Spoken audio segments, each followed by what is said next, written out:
2024 లేదా 25లో డిగ్రీ లేదా బీటెక్ చదివారా? సాఫ్ట్‌వేర్ జాబ్ కోసం ఎదురు చూస్తున్నారా? అయితే కోడ్ జ్ఞాన్ 100 డేస్ కోర్సులో చేరండి. జాబ్ సాధించండి.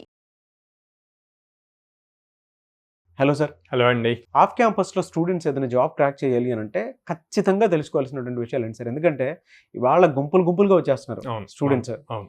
లిటరల్లీ చెప్పాలంటే ఏఐ వచ్చేసిన తర్వాత కాంపిటీషన్ హై ఉంది. అది పిల్లలకు గాని, పేరెంట్స్‌కి గాని అర్థం కావట్లేదు గానీ, ఇవాళ దాని డిమాండ్ ఆ విధంగా ఉండటం వల్ల కనీసం ఒక 100 రోజులు మంది కాదనుకుని కోడ్ జ్ఞాన్ లాంటి ఇన్‌స్టిట్యూట్‌కి గాని సంప్రదిస్తే ఖచ్చితంగా సక్సెస్ అవుతాం అనుకునేటువంటి వాళ్ళే అంటే చూసిన అవును. తర్వాత రియలైజ్ అయినటువంటి పేరెంట్స్ ఉన్నారు. కొంతమంది జాయిన్ అయ్యారు గానీ ఇంకా తెలియాల్సినటువంటి అవసరం అయితే ఉంది. సో ఆఫ్ క్యాంపస్‌లో ఒక స్టూడెంట్ సక్సెస్ అవ్వాలంటే స్ట్రాటజీ ఎలా ఉండాలి?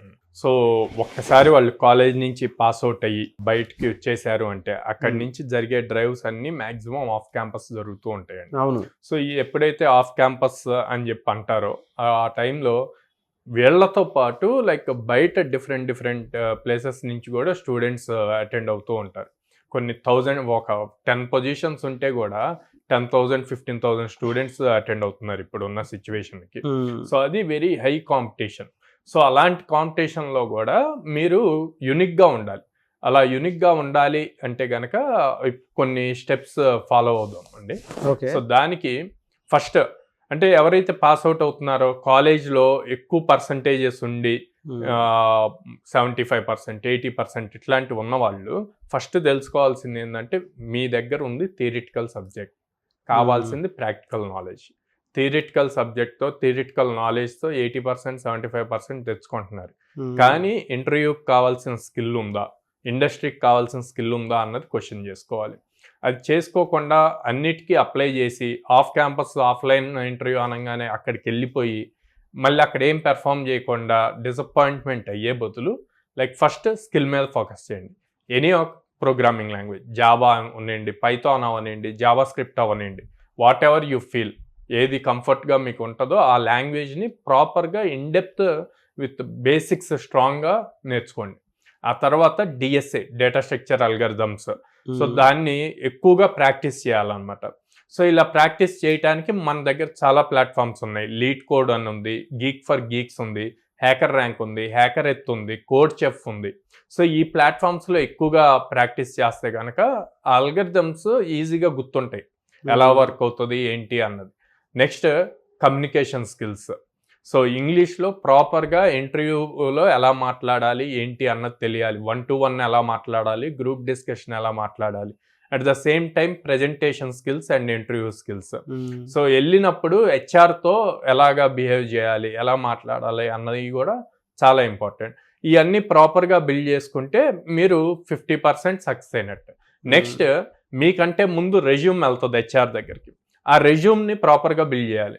So single page resume build చేసి ఆ రెజ్యూమ్లో ప్రాపర్గా మీకు దేంట్లో అయితే కాన్ఫిడెంట్గా స్కిల్ ఉందో అవి మాత్రమే మెన్షన్ చేయాలి. అట్లా కాకుండా నేను బీటెక్లో 64 సబ్జెక్ట్స్ చదివానని చెప్పి 64 సబ్జెక్ట్స్ మెన్షన్ చేశారు అంటే మీ చేతులారా మీరే మిస్ చేసుకున్నట్టు ఇంటర్వ్యూ. ఏ అయితే వచ్చో కాన్ఫిడెంట్గా వచ్చో వాటిని మాత్రమే స్కిల్స్గా మెన్షన్ చేయండి. అట్ ద సేమ్ టైం చాలా మంది చేసే మిస్టేక్ ఏంటంటే అండి, రెజ్యూమ్ని డాక్యుమెంట్ ఫార్మెట్లో పంపిస్తారు. రెజ్యూమ్ ఎప్పుడు కూడా పీడిఎఫ్ ఫార్మెట్లో వెళ్ళాలి. ఓకే, అప్లై చేసేటప్పుడు. సో రెజ్యూమ్ని ఎప్పుడు సేవ్ చేసేటప్పుడు పీడిఎఫ్ ఫార్మెట్లో సేవ్ చేసి పీడిఎఫ్ ఫార్మెట్లోనే సెండ్ చేయాలన్నమాట. So at the same time మీరు ప్రాజెక్ట్స్ బిల్డ్ చేయాలి. ఉన్న నాలెడ్జ్తో ప్రాజెక్ట్స్ బిల్డ్ చేయాలి. ఆ projects minimum 2 major projects build చేయాలండి. 2 మెయిన్ అప్లికేషన్స్ బిల్డ్ చేసి డిప్లాయ్ చేయాలి. ఎక్కడ డిప్లాయ్ చేస్తారు? AWS కానీ అజ్యూర్ కానీ ఇట్లా క్లౌడ్ ప్లాట్ఫామ్స్లో డిప్లాయ్ చేయాలి. డిప్లాయ్ చేసినప్పుడు వీళ్ళకి ఒక URL వస్తుంది. ఆ URLని తీసుకొచ్చి లింక్డ్ఇన్లో అప్డేట్ చేయాలి. అండ్ లింక్డ్ఇన్ ప్రొఫైల్ ప్రాపర్గా ఎవ్రీడే డైలీగా యాక్టివ్ ఉంచాలి. సో డైలీ ఏం నేర్చుకుంటున్నారు, కొత్తగా ఏం నేర్చుకున్నారు అన్నది 2-3 లైన్స్ రాయాలన్నమాట. సో ఇదంతా అయిపోయింది, అంతా యాక్టివ్ ఉంది. లింక్డ్ఇన్ కూడా ఫిల్ చేశారు అండ్ వాళ్ళు చేసిన ప్రాజెక్ట్ గిట్ హబ్లోకి పుష్ చేశారు. ఓకే, ఇవన్నీ కూడా రెజ్యూమ్లో మెన్షన్ చేశారు. ఇప్పుడు రెజ్యూమ్ హెచ్ఆర్ దగ్గరికి వెళ్ళింది. రెజ్యూమ్ చూసి వావ్ సూపర్ ఉంది ప్రొఫైల్ అని చెప్పి ఇంటర్వ్యూకి కాల్ చేశారు. ఇంటర్వ్యూలో వాళ్ళు చేసిన ప్రాజెక్ట్స్ ఎక్స్ప్లెయిన్ చేయాలి. ఎలా ఎక్స్ప్లెయిన్ చేయాలి? స్టార్ మెథడాలజీలో ఎక్స్ప్లెయిన్ చేయాలి. స్టార్ అన్నది 4 letters, STAR. ఓకే, S అంటే సిచ్యువేషన్, T అంటే టాస్క్, A అంటే అప్లై, R అంటే రిజల్ట్.